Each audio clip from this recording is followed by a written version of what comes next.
Hey everybody, what's up? This is Tim Hart with VanDyk Mortgage, branch manager here in Fort Myers. Stoked. Today we are starting a little series for our buyers and realtors out there to bring some light to the mortgage process and what goes on. So I got my boy here. He's big time.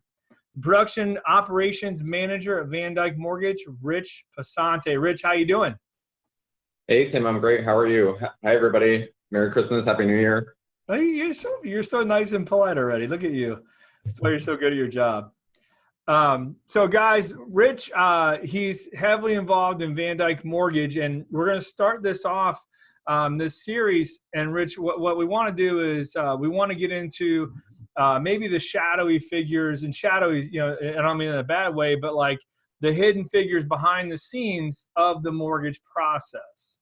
So like we're going to start with the loan processor. Okay. And so for the people out there watching, why don't you explain to them your position at VanDyk, and who works under you and how that goes. So if you don't mind filling us in on that real quick. Yeah, for sure. So at VanDyk Mortgage, my official title is production operations manager. And what I do is I work with the sales team and the processing team to help them move their loans through, underwriting and closing as efficiently as possible, and, help resolve problems and questions and issues that arise as quickly as possible. Also, get the right people talking to each other interdepartmentally and make sure that we are doing everything that we can to get loans to close on time. Yeah, no, and you guys do a great job at that. You're always, man, on top of things. So I appreciate you. That's a shout out to you, Rich. So good job, man. You kill it. You got you and your team. So good job. Yeah, we have a great team here. Thank you. No doubt. So let's start the process off for the buyers here. I've already had my consultation with the buyer. The contracts come in. They're okay with the terms of the mortgage. We disclose to the buyer, and now at that point, the loan process, rubber meets the road, right? Like now it's time to get this loan to close. So let's start there in that process, Rich. So like, what should the buyer, what are the next steps for a loan processor at that point when that loan gets submitted to the processor? Okay, yeah, for sure. So a loan application, there's three parts to the loan application process. And the first process, and that's what you all do as salespeople with the borrowers, and that's you help the borrower make claims. And that's what the loan application is. We call it a 1003, that's some industry jargon right there. And what the loan application is right now it's a 4-page document. Sometimes it can go on 5, 6, 7 pages. But that document is a series of claims that the borrower makes, and we use those claims to make a decision to either approve a loan or not. And so the first part of the loan application process, as I was saying, is the loan officer meets with the borrower, does the consult with the borrower, and gets all the claims from the borrower. This is my name, this is where I live, this is where I lived for the past 2 years, this is where I work. This is how much money I make. This is how much I have in my bank account. This is where my down payment's coming from. These are the liabilities I pay every month. My credit cards, my student loans, my car payment, et cetera. There's a bunch of questions about, your credit history. Have you ever had a bankruptcy or a foreclosure or something like that? So as I was saying, the loan application is a series of claims, and then when the loan application gets to the loan processor, the processor then has the job of going through the loan application and verifying all the claims that are made on the loan application. There is not a single portion of that loan application that is not backed up with a document, a piece of paper by the time we close the loan, which, a lot of times what we run into is people don't understand, why do we need all these documents? And that's because we're trying to support every single claim that you as a borrower have made in your loan application. Your driver's license, if it doesn't match where you're saying your address is, we're going to have a question about it. We're going to need to make sure that it's documented. Why are you saying on your loan application, I live here, but your driver's license is showing something else? So, that's a very, very important, I think, piece of information that people don't always we don't necessarily do a great job with educating people about upfront is that, we have to make sure your loan application is tight. And the way we do that is we verify all the information on the loan application. And, it can be quite lengthy sometimes. Yeah. And you bring up a good point, because that's one thing that, when we have our upfront consultation with buyers, we try to explain a lot of these things that are going to be coming. And, you even when we have those conversations, still people will, kind of be taken aback sometimes, and you deal with it as well, of like, why do you need this, or why do you need that, or whatever. And so just quickly, if you don't mind touching, like, what happens if we close on a loan and we don't do our due diligence on, whatever the VOE, the verification of employment, right? And that loan gets sold off to an investor and they later audit it. So like, there's ramifications for us as a company as well when we miss those things, correct? Well, for sure. So, as a mortgage company, you almost have to think of a mortgage as a tangible product. It's like we just like Christmas, and everyone with kids out there, you buy your kids a toy for Christmas, and that toy comes off an assembly line, comes from a manufacturer somewhere. And a mortgage is as abstract as it is, it really is a product that we have to manufacture. And when we go and deliver that to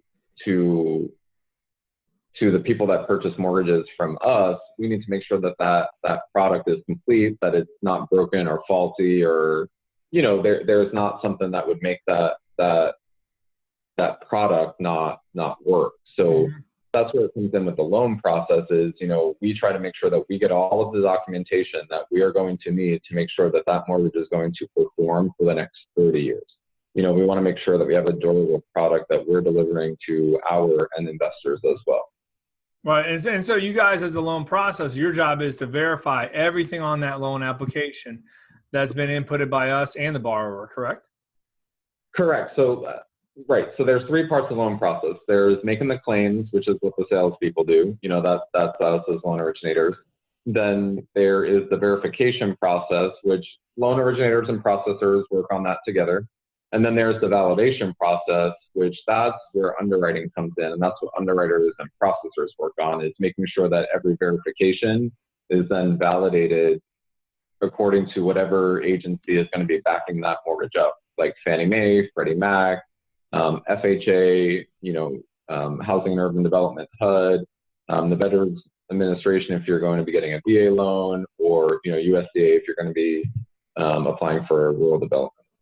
Yeah, and we're going to have Lindsay on as well. So she's going to be diving deep into the underwriter, the right, mighty underwriter. So that'll be cool too. So with your job, or with a loan processor's job, what do you think, what is the hardest part of your job as a loan processor? The hardest part of the job as a loan processor is balancing the desire to give excellent customer service to our borrowers and also comply with the documentation requirements that, underwriting is saying we have to have in the file in order to get the loan closed. And that can be tricky for a loan processor because, the loan process, believe it or not, it's terribly invasive, and short of knowing what your blood type is, we pretty much know everything about you by the time we are done closing your loan. And sometimes, we don't get a lot of time to do that. So it can be overwhelming for the borrower, and trying to, like I said, give great customer service and walk the borrower through the documentation process and get everything done within, a certain time window, that can be terribly, it just presents a lot of opportunity for us to shine. Let's go with it.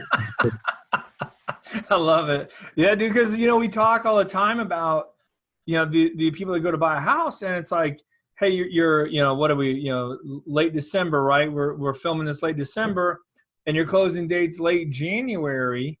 And it seems like that's a lot of time. But then once you remove weekends and, we have 2 holidays falling into this time frame, and, so many people taking vacations or whatever, people don't, and they find out pretty quick in the process, like how many moving parts there are to one transaction. I mean, just real quick, just with VanDyk Mortgage, with the loan officer, the processor, the underwriter, closers, the processing assistant, et cetera. Then you move over to the appraiser, home inspector, insurance. You go through the litany of people that are involved in just this one transaction. And then you take also the seller side of it and, their entire life and their finances. And, hey, they plan on closing on their house that day, buying theirs that afternoon, and moving to Wisconsin. And, and man, one thing goes south on a transaction, it has like the domino effect where it can just massively mess up a lot of people's lives. Yeah, absolutely, for sure. I mean, and that's why, as a borrower or a real estate agent, it's incredibly important to make sure that we're prepared when you sign that loan application, that you're ready to turn over all the documentation that you've been prepared to get ready and have. Your tax returns, your bank statements, your W-2s, your pay stubs, your photo ID, and things turn up in the process too, that a borrower might not even realize. For example, a lot of times we see people that use tax returns, and go to CPAs and have the CPA prepare their tax returns for them.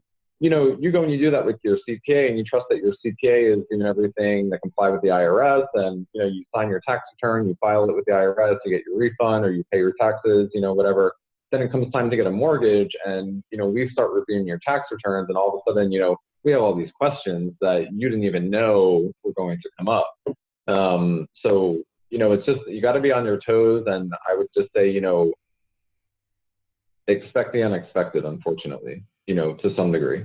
Yeah. And that was really, you kind of led to my next question, which was going to be, what advice would you give? So like, you have the buyer out there that's watching this and they're thinking about getting pre-approved for a mortgage. So like, what advice besides what you just said, would you give to a potential buyer that's about to go through that process? Yeah, for sure. I mean, if you're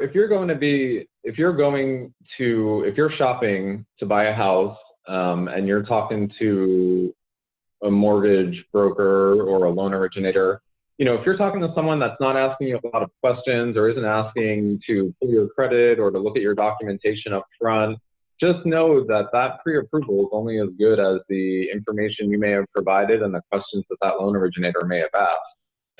So if they're not asking to take a look at any of your documents or run your credit, that could mean that you're in store for a bumpy process if that's the lender you end up going with to obtain your mortgage. I wish I could say that getting a mortgage was a super smooth, easy process. We do try to make it as easy as possible and as streamlined as possible, but it's not easy. Yeah, and we do setting expectations up front for buyers to explain that this loan process can be Right. tough because of everything we've talked about. And there's other times where we close them and the buyer looks at me and says, "Man, it was not as bad as you said." And then I'm like, "Freaking great! Like we killed that one. Then good. That's what we want you to say." But Rich, if I would throw some advice to people that are looking to apply for a mortgage, it'd really be two things. One is, if you plan on doing it in the next 3, 6 months to a year, apply now. I would suggest people almost pre-apply and let someone like myself or whoever they're going to use tell them, "Hey, you're ready now," or "You're not ready, but you need to do X, Y, and Z, to get you ready." Because I don't want – the worst thing is if someone comes up to us, Rich, and they're like, "Hey, my lease is up end of February. It's late December. I'm ready to buy a house," and we pull their credit and they're like, they're not ready. They got work to do. And it may take 3 to 6 months for them to fix their stuff. But they could have did it for sure. I mean, if you think you're going to be buying in the next 6 to 12 months, it's always a great idea to start talking to a loan originator as soon as possible. And if you're going to be buying in the next 60 days, but you may not have that property identified yet that you want to purchase, one of the great things about VanDyk Mortgage is we will actually take a loan application and do it as we call it a TBD, a to be determined, where we will fully underwrite and review your loan application, and we call it a credit file. So that's your income documents, your asset documentation, all your credit documentation. We will take a look at that and review and approve the loan subject to finding a property to purchase. Yep. And we love doing that, man. Love it. Love doing that. The other thing, advice out there for these buyers, Rich, I would tell them is be as, and I'm not calling anyone a liar when I say this, but be as truthful as possible.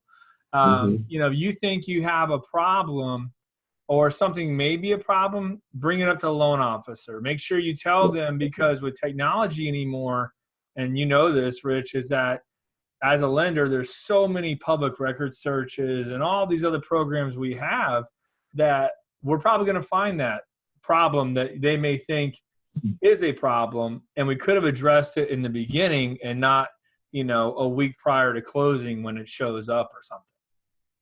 Correct. And that really gets back to, you know, what I was saying about the first part of the loan application process is about making claims. So, you know, your loan application should be as truthful as possible. And if there's something you're not sure about, you know, your loan originator is definitely the person that you want to talk to about those questions, because your loan originator is your advocate, and your loan originator can then come to me or come to the underwriting manager, and, you know, we can talk about the issue and figure out, you know, how to get ahead of it, or, you know, what we need to take care of up front so that it doesn't become an issue, you know, when it's getting ready, you know, for us to close on the loan.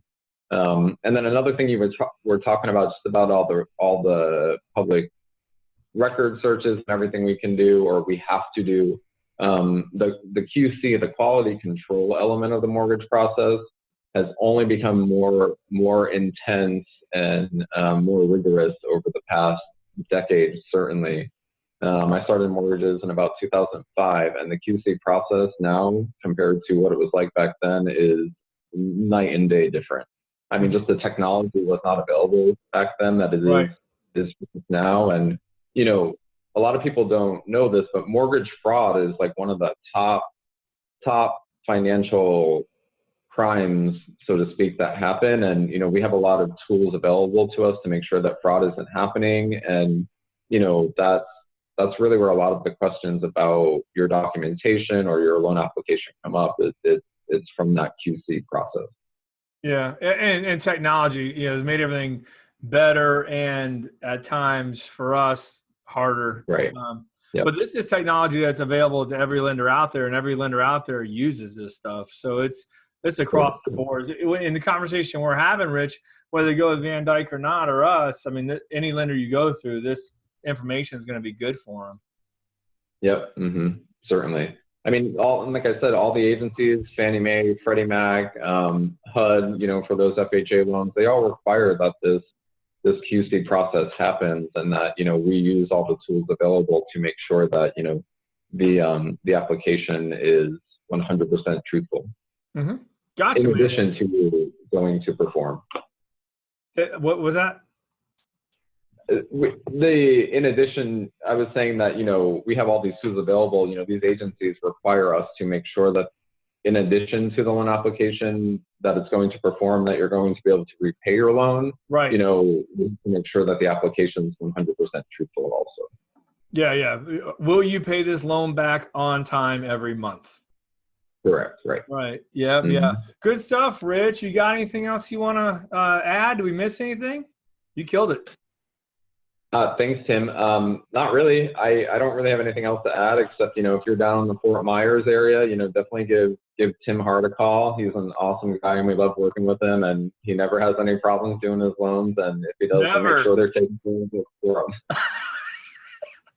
You rule, man. You can come on and say that anytime you want, dude. I appreciate it. So you guys, that was Rich Passanante, Production Operations Manager for VanDyk Mortgage. Rich, appreciate you, man. Thank you very much. Like Rich mentioned, if you guys are out there, you're looking to buy a home or refinance your current mortgage, please reach out to me. I'm always happy to help. You can call me at 239-437-4278. I'll put all my contact information in the body of wherever you're going to watch us. So don't forget to like, share, and subscribe, guys, with that person you know that wants to buy a home, but maybe they're scared. So, Rich, thank you very much, sir. Appreciate you, buddy. All right, Tim. Talk to you soon. Bye-bye. See you, bud. Thanks.